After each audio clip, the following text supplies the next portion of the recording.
Hello, this is the Captain Paxo, bringing you the last installment for Paxo's podcast for this year.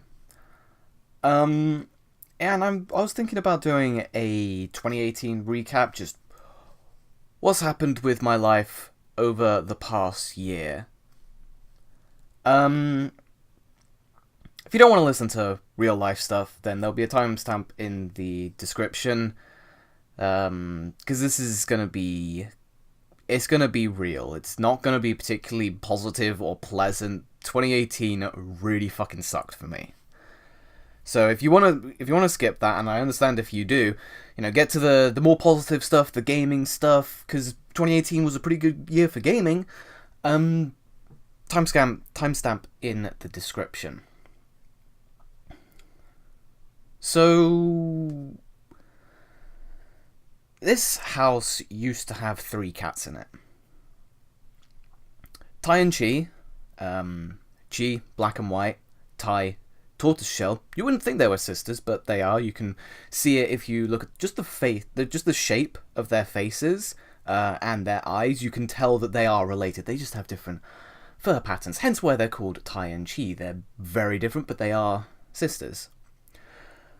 We've had them for 16 years, I believe. They're 18 now, which in catty years is almost 90. they're getting on a bit. But then about 8, maybe 10 years ago, we took in another cat, Tiggy, part Bengal, very stripy, very pretty cat. Because a friend of the family was migrating to New Zealand, and they're not too big on catty imports, so we took in Tiggy. And she is a bit of a jealous cat, so she didn't really like it too much. But Tiggy, he put up with it. He's a bit of a scrapper, so, he had tattered ears, missing teeth sometimes. Just imagining him in a boxing match, just, he was also very vocal, We're used to Tai and Chi, they're very quiet cats, at least when yowling. Chi's quite a loud purrer, but other than that, they're quite quiet cats. Tiggy is not. He's very, very vocal, especially 4 in the morning. So we used to lock them in the kitchen because we don't like being woken up at 4 in the morning, right? But Tiggy's kind of smart, So he discovered, hey, if I scratch at the glass door in the kitchen, it makes some noise and that gets some attention. So eventually we'd start to ignore that as well. But then he gets really smart. He discovers, well, if my paws are wet and I go to scratch at the glass door, instead of making a scratchy sound like against, claw against glass, it makes a kind of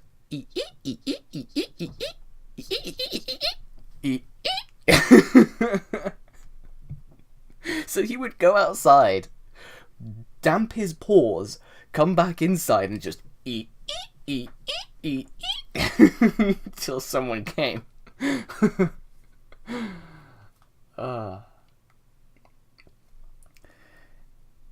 He was a bit of a sponge of a cat. He would soak up so much water and just dump it all in the kitchen. So eventually we're gonna, dry you with the towel, whether you like it or not. And he started to really like it. So again, he kind of learned that, hey, I only get this towel if I'm wet. So he would go out in the rain, get soaked, come back in and go, towel, please.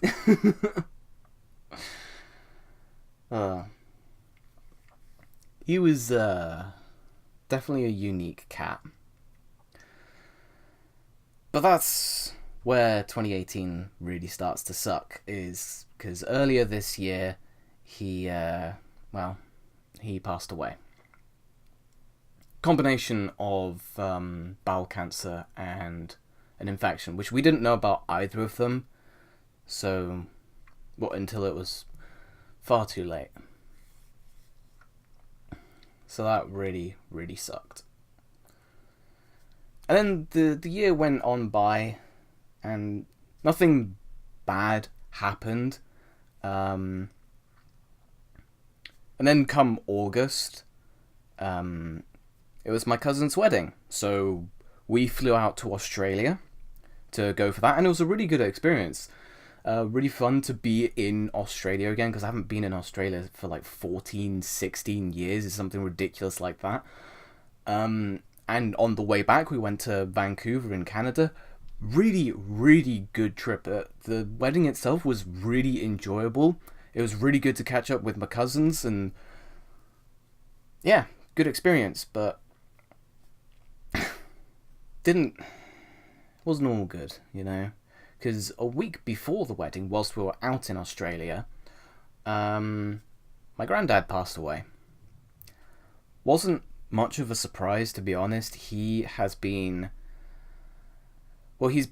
very deaf and very immobile since before I was born. That's 20 plus years, and it's only gotten worse and worse and worse as the years have gone by, to the point where in the past 5 years he tends to spend more time asleep than he does awake. Or did, I should say.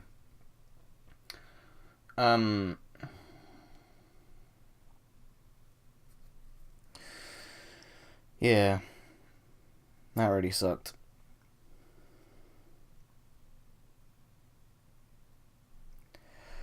Well, yeah, wasn't much of a surprise. His condition had been getting worse and worse as time went on. He had dementia, so it was getting very, very difficult. Um, so as much as it really did suck to hear about it, especially a week before my cousin's wedding, we'd been expecting it for a while. But we kind of put it off, because when we got back, we went to the funeral week after we got back. We just decided we need to focus on just the trip itself. We can mourn later, but right now, these two people are getting married. We should focus on that. So that's what we did, and like I said, the trip itself was really, really good. Um, Also, discovered isn't really the right word, because I've been flying a lot. When I was younger, we used to go abroad a lot for the summer holidays, to the point where I really wished that for one summer holiday we would just stay at home. Go to like Sweden and Norway and Australia, of course, and Italy a number of times, and yeah. So I've flown a lot, but during this trip to Australia and back, I have just decided I hate flying. That it is the most uncomfortable experience for me. So, yeah. Kind of fun to realise that when, the flights are like 32 hours long, and you just want to get off the whole time. Not particularly fun, but not the worst thing in the world, because we did get back, of course, safe and sound, all that sort of good stuff. And now I never want to fly ever again, and I probably never will fly ever again. Which, on one hand, is kind of sad, because it means, like, well, if I want to see someone abroad, it's going to be very difficult for me to want to go see them abroad. And if there's, like, some event, like a gaming expo or a tournament or something like that I'm like, hey, I want to go to that, again, it's going to be very difficult for me to go. But at the same time, it's like, I can just avoid flying. Like, I don't need it in my life right now. So, yeah. Throughout 2018, we're down a cat and down a grandfather. Of course, 2018 is not even over, you know. The other two cats are very elderly, and I'll be 100% honest with you, I'm not entirely sure if Ty, the tortoiseshell cat, I'm not sure if she's going to be around by the end of the year. She's been very, very ill. She's been having kidney problems, which is, as a side effect, she has ulcers on her tongue, which makes it very difficult for her to eat, and anything that she does eat or drink, she just ends up throwing it back up, so she's losing more than she's gaining. It's It's very difficult. She's been to the vets, and she has improved, but we have absolutely no idea if she's going to make it through the rest of the year. Of course, this podcast is coming out on New Year's Eve. This is being recorded on the 20th, so I have no idea. As for Chi, she has, I think it's called gingivitis, which is a really bizarre name for a disease. It's a gum disease. So, like, plaque has built up in her gums, and it's causing her gums to bleed, which, yeah, again, making it very difficult for her to eat, also makes it very difficult for her to clean herself. You know, she just ends up getting her pores bloodied.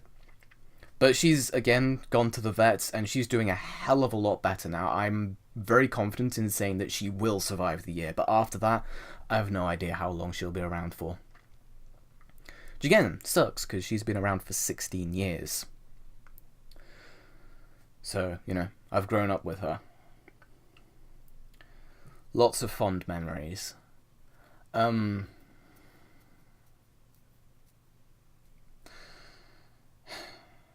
again, just this year has been absolutely crap, because with all of that going on, I still don't have a job. So financially, I'm in a bit of a difficult spot. And getting a job where I live is very difficult, because as soon as they come up, they disappear. Just like that, you know? Instant, gone. So it's very difficult to actually get a job that can pay decently well for me to want to keep it, you know what I mean? But I do have methods. I'm going to be getting around it, you know.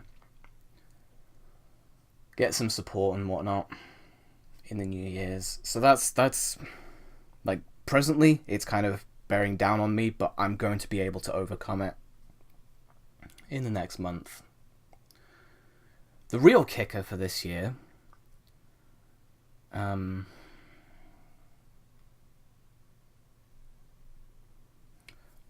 of my cousins, not the one who's married, he's the oldest cousin. The youngest cousin, same age as me, he died. He suffered from seizures, and, he had a seizure, ended up on his front, and it blocked his airways.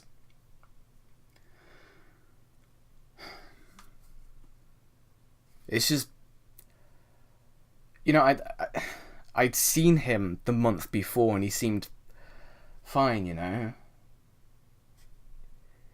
He's a pretty cool guy. I believe he had a bright future. I didn't know too much about him, but I had confidence that he would be able to make something of himself, you know. Same age as me. Born 2 weeks later than me. 2 weeks. That is the difference between us. And he's not here anymore.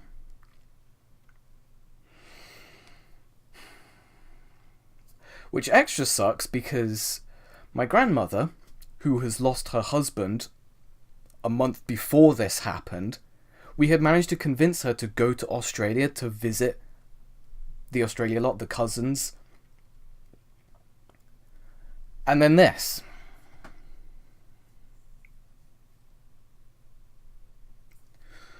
Yeah. My 2018 has fucking sucked. And honestly, I don't know how I'm still able to just keep going. Like, I just block it all out and I just keep ticking along day by day.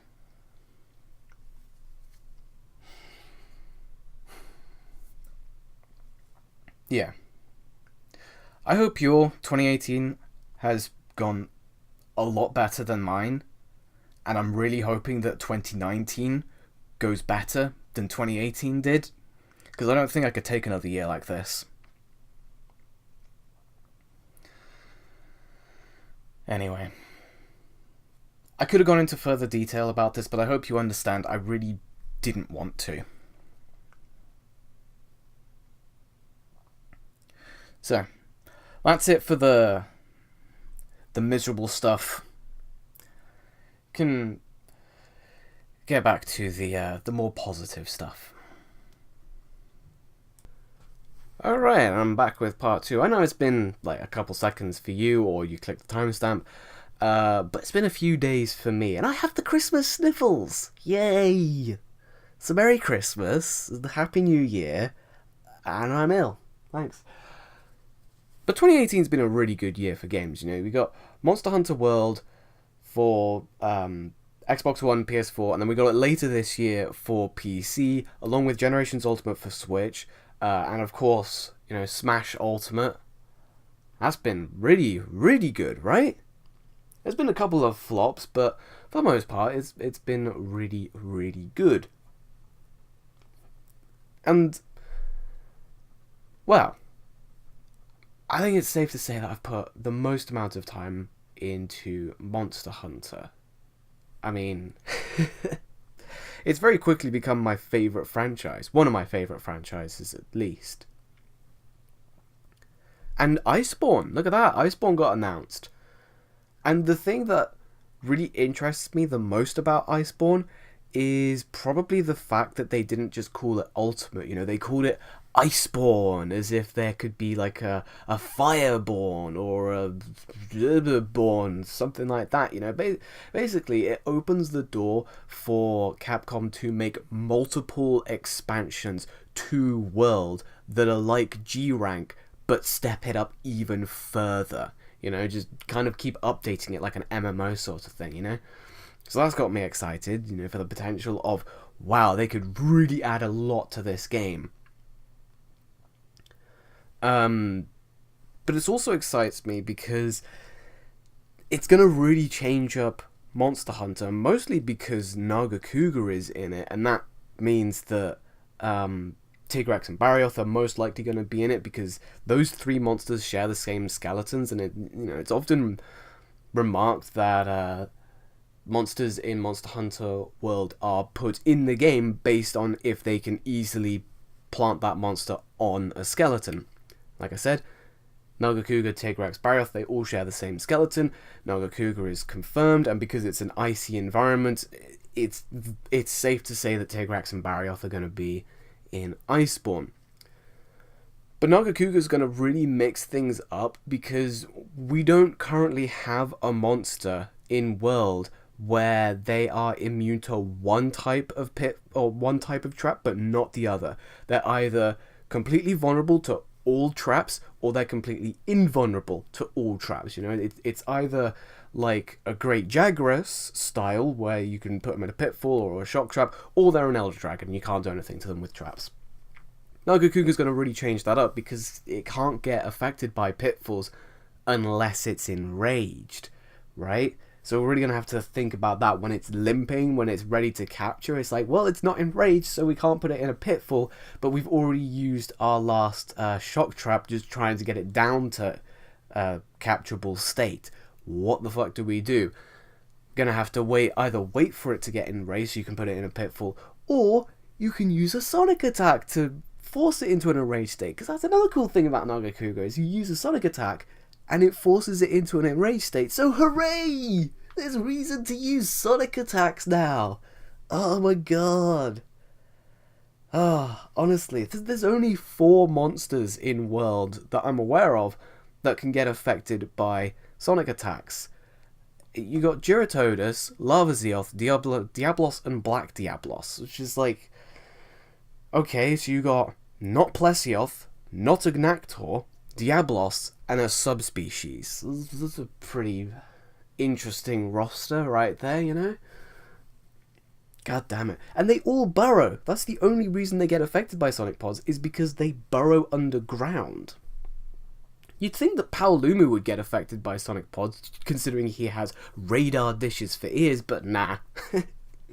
Eats those for breakfast, he doesn't give a shit. Why would he? What, you think those ears are going to be super sensitive just because they're big? What are you, some kind of logic person? Nah.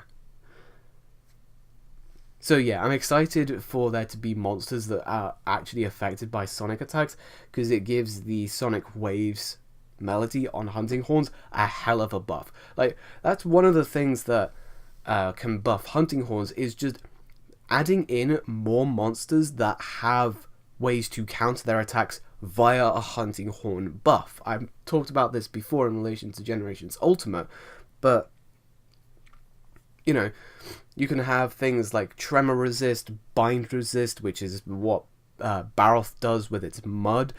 It's very different in Generations Ultimate. It just puts like this mud ball on you and kind of stops you from being able to move all that much, and they can replicate that with Snow and with Nasila's Web, and it's just Bind, right? So it's all universal for Bind. You use Bind Resist and that can't get affected by you, but they add a bunch of monsters in that can do that, and all of a sudden Bind Resist is a useful ability. If there aren't any monsters that can bind you, then it's a worthless ability, right? Same thing goes for World. If there's barely any monsters that get affected by Sonic Waves, then there's not much of a reason to go with a Sonic Waves hunting horn on anything but those monsters, especially. But then when it comes to the monsters that can get affected by Sonic Waves currently in World, a lot of the time playing the melody takes too long. You know, you can't... It's kind of unreasonable for you to play the melody and be able to get a Diablos out of the ground before it smacks you in the face. It's just much easier to equip a Screamer Pod and slam it at the ground, you know? Whereas when you have something like Nagakuga, you can do it at any time. It doesn't have to be when it's charging straight for you. It can be when it's resting or roaring or taunting or doing something, or it's recovering from an attack. At any opportunity that you have to attack Nagakuga, you have the opportunity to use a Sonic Waves attack and force the enrage state. So it's going to make Sonic Waves a hell of a lot more useful. And in regards to the snow effects, like in GU you'd have the Snowman, the Bind. I think they're going to do a similar thing that they did with Baroth and Juratodus in World, where it kind of restricts your movement, but you can kind of pull yourself out of it.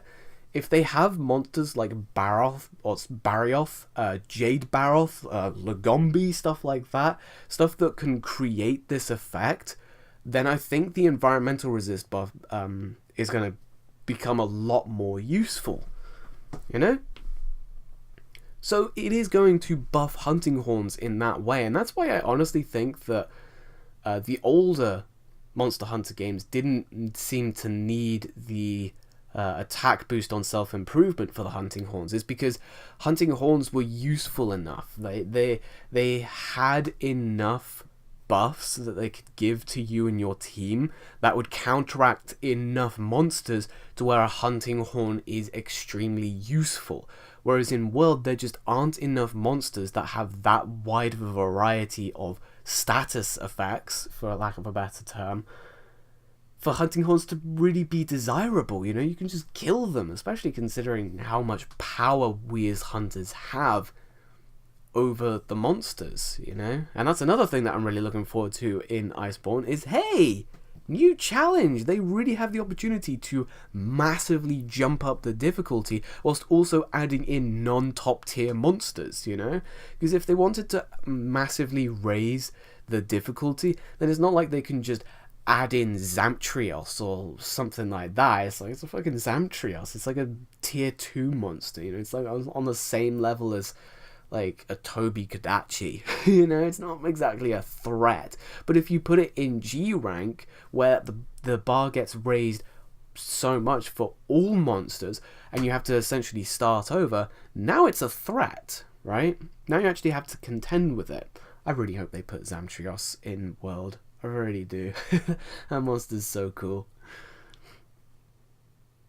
But aside from Iceborne, there really isn't too much that I'm looking forward to in World, because I gotta be honest, I really don't like the tempered Elder Dragons. Like, a lot of effort has been put into them, especially like Xeno'jiiva, Call of Taroth with the new weapons and the new frenzy mode, or like the final stage, and of course Arc-Tempered Nergigante is going to be insane, but I don't really enjoy it because it's like, oh, look, fucking, I don't know. Elder Dragons, but they're stronger. They do more damage. They have more health. Some of them have new cool moves. Go at it. What do we get out of it? Well, it's like new armor. That's just better than the old armor. So you want to go for it. It's power creep, essentially, is what it is. You know? Or it tends to be anyway. I mean, I haven't looked too much into the armor, but it's not always necessarily just better. It's got different skills on it. So, you know, the thing that really got me with World is when Lunastra came out and they added like armor skills onto the weapons, and that was the point where I was like, oh my god, power creep. They're just slowly increasing the power of weapons because players won't have a good enough reason to farm out these weapons unless they're better than what we currently have. So they have to give an incentive for it so that they can, you know, entice players into it. And one of the better ways of doing that is by putting armor skills on these weapons. It's insane. I mean,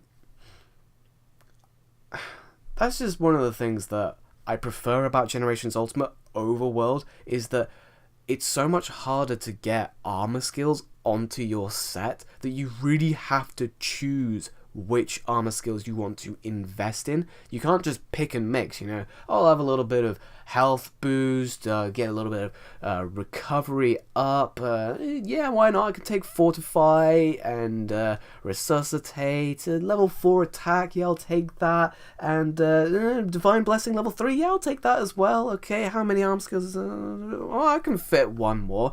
Let's see. Fuck it, let's put like level 2 tremor resist on. Why not, you know? It's ridiculous. Like, just looking at an example, one of the builds that I have in World is a disgusting wide range build. And the reason why I say it's disgusting is because it has like 8 or 9 armor skills on it and they're all maxed out. I've got health boost level 3, speed eater level 3, wide range level 5, earplugs level 5, I have Fortify, Free Meal, Guts, I've miscounted, haven't I? Let me try that again. I have Health Boost level 3, Recovery Up level 3, Speed Eating level 3, Wide Range level 5, Earplugs level 5, along with Fortify and Free Meal and Guts. I think I'm missing one, but that's 8 skills. And they're all maxed out. That's ridiculous. They're all incredibly powerful. Oh, that's right. I've also got the Lunastra set bonus of Stamina Up. So I've got the set bonus for Basil Goose in Guts, and I've got the set bonus for Lunastra in Stamina Up. I've got 3 level 3 skills, 2 level 5 skills, and 2 level 1 skills on the side. I should not be able to fit all of that in. That is an absurd amount of skills that I've been able to cram into this one build.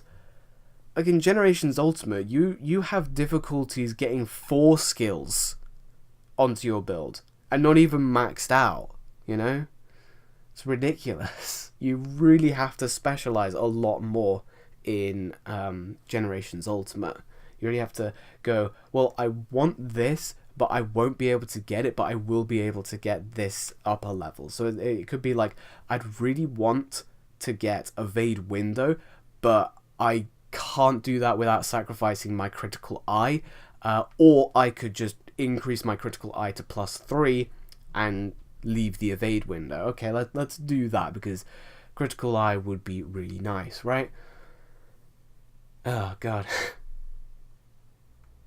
Yeah, in case you couldn't tell, I think Generations Ultimate is better than World. I love World, don't get me wrong. It was the Monster Hunter game that got me into Monster Hunter.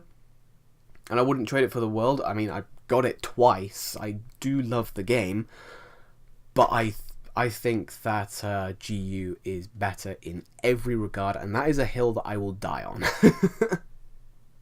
I think that Generations Ultimate is so much better. What else has come out this year? What was it? Did Dark Souls Remastered come out this year? Oh god, it did come out this year. Oh no. Oh god. That's a game that I had so much hope for, and they kind of screwed the multiplayer, so I just haven't played it at all. If I'm ever going to play Dark Souls again, it's probably going to be on Prepare to Die on my PC. Well, after I complete my mostly bow-only playthrough, that is. I'll complete that, and then if I ever go back to Dark Souls, it'll be on PC with Prepare to Die. Because honestly, I'm planning on selling my PS4. I don't have any games on it that I would really miss. Like, yeah, sure, Bloodborne. I'd kind of miss Bloodborne, but I don't play it enough to really miss it, because I've kind of become apathetic to the Souls franchise. They've kind of run it into the ground, you know? Like, it's become... I don't know how to explain this properly without...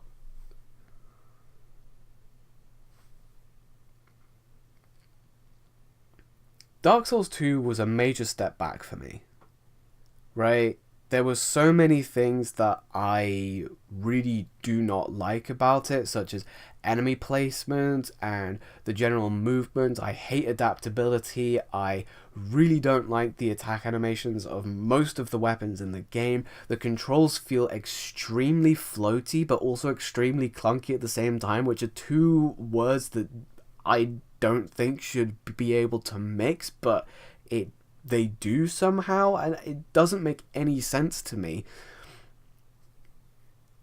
It's like they just thought, oh yeah, Dark Souls, people want challenge, right? Well, let's add like a bajillion enemies to the game and make it so your durability is extremely crappy with dex weapons. Yeah, that sounds like fun. Yeah.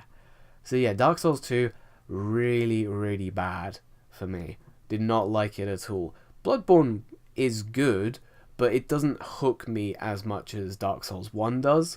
Dark Souls 3 came out, and I hate that as well. Mostly because of the PvP. I think I was expecting Dark Souls 1 a little bit too much, but because that is my reference for PvP, I have a lot of value in what it offers, and Dark Souls 3 just doesn't seem to offer the same balances, if that makes sense. Like, as imbalanced as Dark Souls 1 PvP is, there is a sort of chaotic balance to it where everything is so ridiculously powerful, and there's so much you can do with the engine, the game engine. You can kind of manipulate it to your advantage, do stuff like reverse rolls and ravioli steps and toggle escapes and all of that. Because you have all of that in Dark Souls 1, you can get extremely creative. You can kind of restrict yourself. So players who are really good at the game don't need the cheesy stuff, but the cheesy stuff is there if you want it. And there's so much cheesy stuff that you can use cheesy stuff on really any build, you know? And then, you know, there's that sort of chaotic balance. So at this point, the only Souls game that I really like is Dark Souls 1, and I have it on PC, and I don't like the remastered, which is on PS4, so I don't have any games on my PS4 that I will miss playing if I sell my PS4, because I have them on, either I have them on PC, or I really just don't give a shit about them, you know? Which is just a shame, because, you know, the PS4 is meant to be the current generation of gaming, right? It's meant to be, like, really good and all that, but, you know, 400 gigabytes is just not enough. Taking 3 minutes to load the store is unforgivable. Having the same frame rate and load times as last generation is unforgivable, in my opinion, because it's like, this is the new generation of gaming. We should be expecting better frame rate and better load time, but no, we gotta go with the pretty graphics, you know. Go get them pretty graphics, you know. This is great. So we're back to square one with frame rate and load times. Love it. Also, just to add insult to injury, I went on my PS4 for the first time in months, a few weeks ago, and I get on, and I've got this friend request from some random stranger, and this happens a lot, not because I'm fucking YouTube famous or anything. These people who send me friend requests are definitely not fans of the channel. They are all people who are claiming that they're gamer girls and that they want to like get some information out of me, and cynical me is like, you just want my credit card information, don't you? Blocked. So that happened, and then I load up a party to try and, talk to my friends, but for some reason it's not registering my microphone, so I unplug my microphone, plug it back in, and the PS4 fucking hard crashes. Just freezes, and I have to turn it off with the plug and turn it back on again. But because the PS4 is just such a weird piece of technology, it's like, but you're not allowed to turn the PS4 off by the plug because, I don't know, we gotta go through this like minute-long shutdown procedure before you're allowed to do that. Whereas with the 360, the Switch, and the PS2, and even the PC, they're like, you can switch it off at the plug immediately, that's fine, as long as you're not like in the middle of doing something, like you're not in the middle of a loading screen. Who gives a shit, PS4's like, no, you're not allowed to do that. gotta restart a couple of times when you do that. So it's such a step backwards in technology, it really is. So yeah, considering selling it. Because I have very little purpose for it now that I have my PC. Oh, God. It started off as a conversation on Dark Souls and how I kind of become apathetic to the franchise, but it just turned into me hating on the PS4. But I can't help it, man. Can't help it. The PS4 is... It's not what I want it to be. So, I was supposed to wrap up the Dark Souls topic. Yeah, very apathetic towards the franchise. I really don't care about what From Software are doing now. I don't really have any invested interest in Sekiro Shadows Die Twice. If it's a good game, then it's a good game, and I might pick it up if it comes out on PC, but if it doesn't, then I don't feel any loss, I'm afraid. Like... Bandai Namco and From Software have just run one of my favourite franchises into the ground, and I really don't appreciate that. That's all I have to say on it, Big shame considering how obsessed I was with Dark Souls when I first played it, And now I'm like, I don't care. Why would I care? It's Dark Souls. It's like the most overrated thing ever. It's fucking Dark Souls, You would not catch me dead saying that, like, 5 years ago. Like, I would be, yeah. You would not catch me dead saying that 5 years ago. But now I'm like, yeah, it's overrated. It's really not that good. And I've moved on to Monster Hunter. So hopefully Monster Hunter doesn't get run into the ground. But considering the Monster Hunter team's track record, I somewhat doubt it. I just might not follow World all that much because there are a number of things that I really don't like about it. One of them is the sliding. I think I've talked about this before, but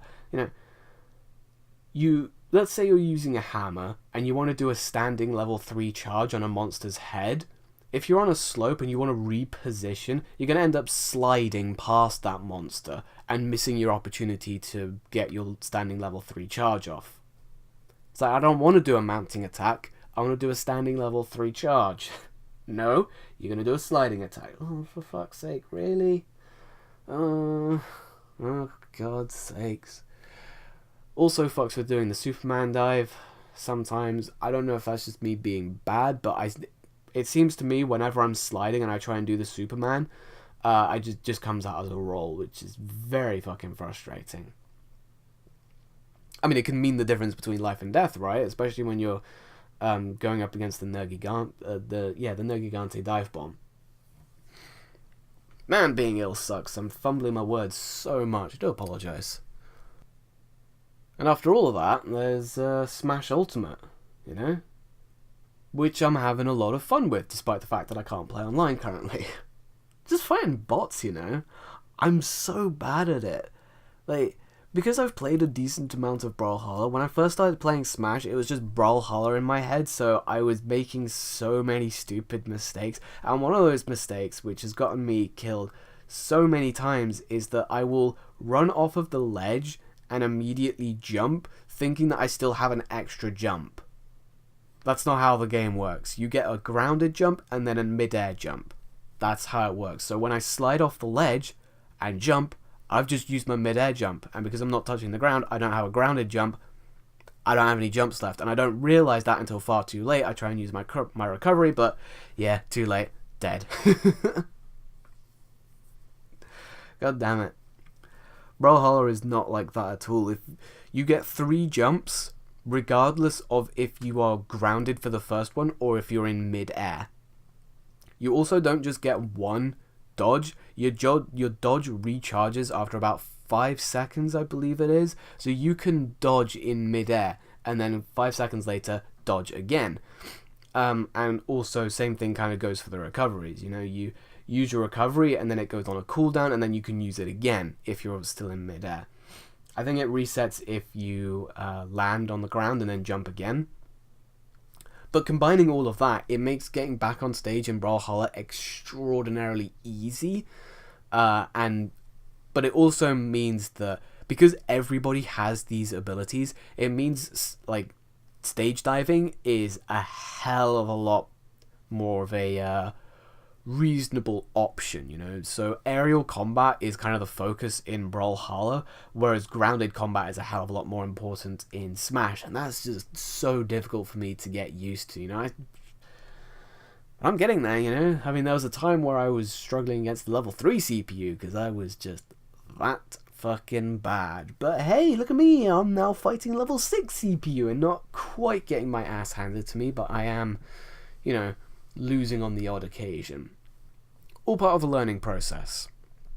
One thing I have to mention though is that I really do not like this idea that how should I put it? I think I've made it pretty obvious at this point that I don't really like the nerf mentality on my channel. Because it's like, if you go into a game day one and you come across something that you think is overpowered, like it's getting you a lot, some people just immediately go, oh well, that thing needs to be nerfed, right? But the truth is, you've only been playing for 1 day. You don't know what's good or bad. You know, it could be in like 2 months' time that that weapon or that technique or something is considered incredibly useless because everybody learns how to counter it. Right? This is like straight up the Vault from Titanfall 2.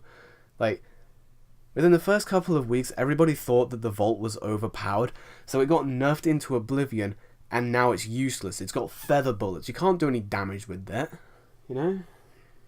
So if people just held off on calling for a nerf on the Vault, the Vault might still be useful, you know? I don't think it would be the best weapon in the game, but it'd still be useful, you know?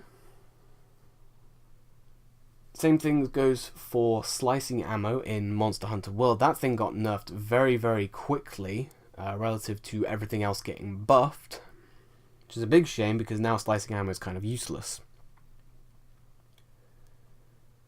And I'm glad that so far Smash hasn't fallen into the same trap. A lot of people in the community have been like, oh, this character's overpowered, or this move's overpowered, or blah, blah, blah, blah. Give it some time, you know. You need to learn the matchups. There hasn't been enough time yet for the game hasn't been out long enough yet for people to really get a grasp on how to counter certain characters, right? So we cannot call things overpowered until we know the full extent of these characters' potential, of which we do not, right? We do not know their full potential, we do not know how to counter them, so we cannot call for a nerf because we just don't understand them. But yeah, so that's one frustration, is like people 4 days out from launch, people is just like, oh, Inkling's overpowered, oh, K. Rool's overpowered, oh, this is crazy, this is also crazy, everything next needs to get nerfed. And it's like, oh, don't do that. Don't do that. You'll end up making certain characters completely useless doing that, you know? Honestly. Another thing I don't really appreciate, and it's sort of in the same vein with like certain YouTube videos being like, hey, this character's overpowered, and you know why they do it. It's to get people to go, oh, why is this character overpowered? They click on the video and you watch the video, and by the end of it you're like, okay, I still don't really understand why this character is overpowered. All I understand is that this player's good. You know? Because it's like, I saw a YouTube video earlier today, or I just saw the title of it. It's, oh, Lucina's overpowered, and Lucina's the character that I play, and I'm thinking, no, she fucking isn't. She's like average at best. You know, she's sure her aerial game seems to be pretty decent, but everything else about her is average. She has a counter, but loads of characters have counters. Her recovery is very mediocre. She only gets 2 jumps. It's like, her grab range is pathetic. Her attack range is decent and it is disjointed, but there are so many other characters that have similar traits to Lucina, to where I just cannot imagine her being overpowered, especially when Marth exists, where Marth has better kill potential than Lucina. So if Lucina's overpowered, then why isn't Marth considered the same? Is it because he requires a lot better spacing? You know, I don't know. But like I said, you know why they make that title is because they want you to get to click. They're trying to get you to click the video to try and find out why a certain character is overpowered. But a lot of the time you tend not to, you know, like another one that I saw was a Mass Effect 3 multiplayer video where the guy was like, hey, the Talon Mercenary is overpowered, and I'm thinking, is he? I mean, I haven't put enough time into the Talon Mercenary to really fully understand why he's powerful. I know he's powerful, but I haven't quite figured out the combination of abilities to really make him as truly powerful as I can. But I highly doubt that he's overpowered when you've got like the Alliance Infiltration Unit in the game, you know, and the Geth Juggernaut and the Krogan Sentinel. Like, those 3 are pretty disgustingly powerful, especially considering how frequently you see them. Fucking Puggernauts, dude. See them so often. They're fucking everywhere. It's like Flamer Trooper builds, or Geth Trooper builds that use Flamer. It's everywhere. I still have yet to see a single Geth Trooper who has not used Flamer. I cannot fucking wait to unlock the Geth Trooper so I can make a video on how to make a build that doesn't use Flamer. It is very, very powerful. Like, but people are like, nah, Flamer, it's the best thing on the planet. And I'm like, there's ways to play this character that don't use the Flamer. You don't have to use it. It's not the be-all, end-all. There are multiple ways to play multiple characters. God. Frustration ensues, you know?